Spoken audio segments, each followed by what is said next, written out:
how to install the amplifier and the head unit in a Ford Focus Mark 1 1998 to 2004.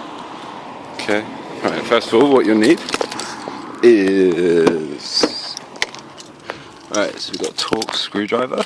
That's like quite an average one, picked up from BeamNG.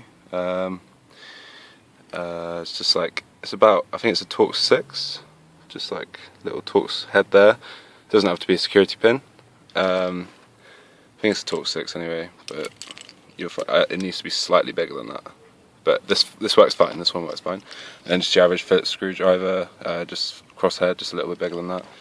Cable cutters, if you need cable cutters to cut your cables up to install your cables and that. Cable ties to make things look neater if you need them.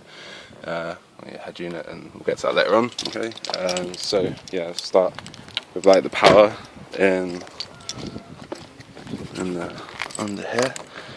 So turn on and then turn pop and turn to the right.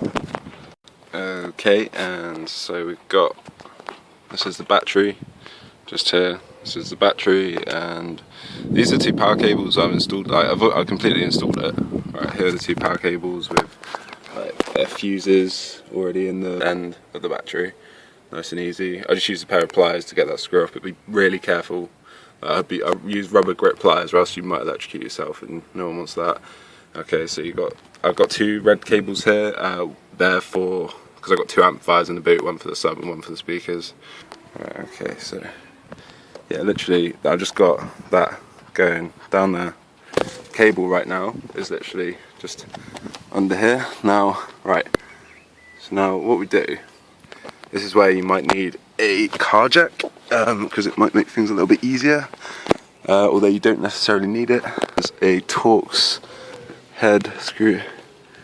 Right, there's one screw literally under here, so it's like directly around here somewhere. I can't see that, but yeah. So first of all, I'd recommend jacking the car up just here. So you jack the car up from this point here and just raise it up so you can get under here a little bit easier. Right, there's so yeah, there's like a couple of screws down here. There's like 5 in total. You probably can't see it very well under there, but yeah, there's one of the bad boys. Okay, so when you got this piece off, you'll find that there's like right here, there's just like a little opening which takes it into the doorway.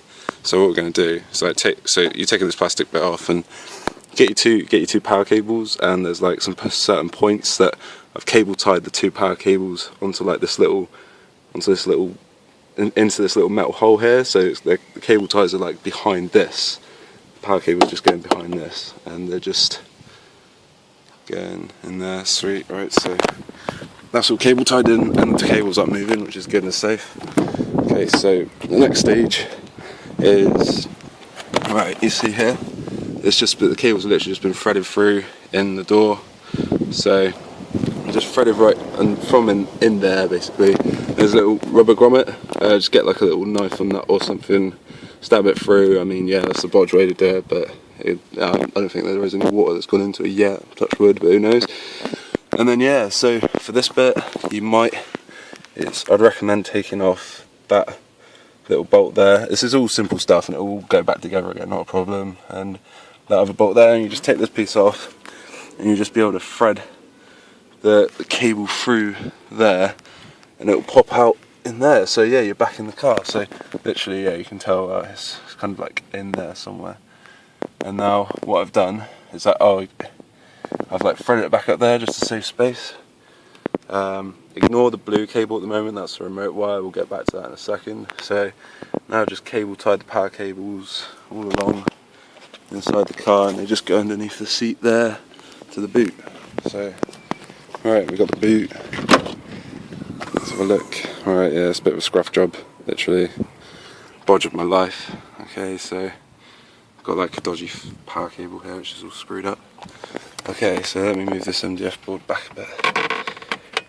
Stiff as a rock, but okay, so going into here is like one of the power cables just into the back of the amplifier, your remote wire, your phono cables, So yeah, literally power cables, phono wire, remote wire, speaker cables going into the back of these.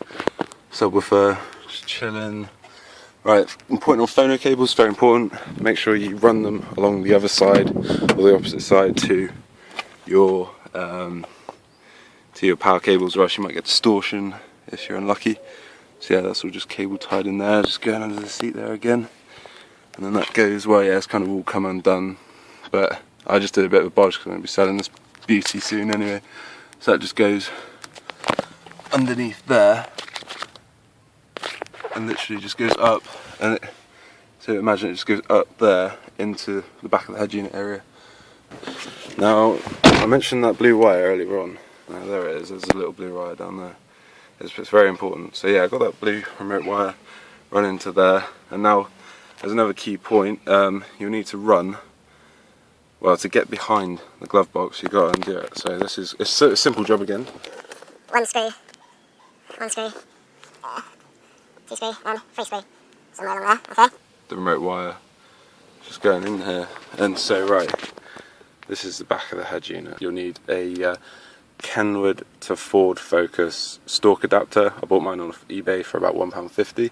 Well, no, not that stalk. Sorry, no, not that stalk. No, not what am I on about. I'm on about just like the adapter, so you can plug it into the car. Basically, you can plug this Kenwood piece into the car. Normally, this cable here costs like 15 quid down Halfords, but you know, eBay. Right, so what I've done, this blue cable is the remote wire, and that's the literally end that's coming out from the back of the car. And how I've done it is like I've just literally got this little piece here. You can't focus there, but what it is, all I've done is just get it and basically splice the cable, just chopped it to where it would normally attach to the car and just spliced it in here. So yeah, I hope this has helped.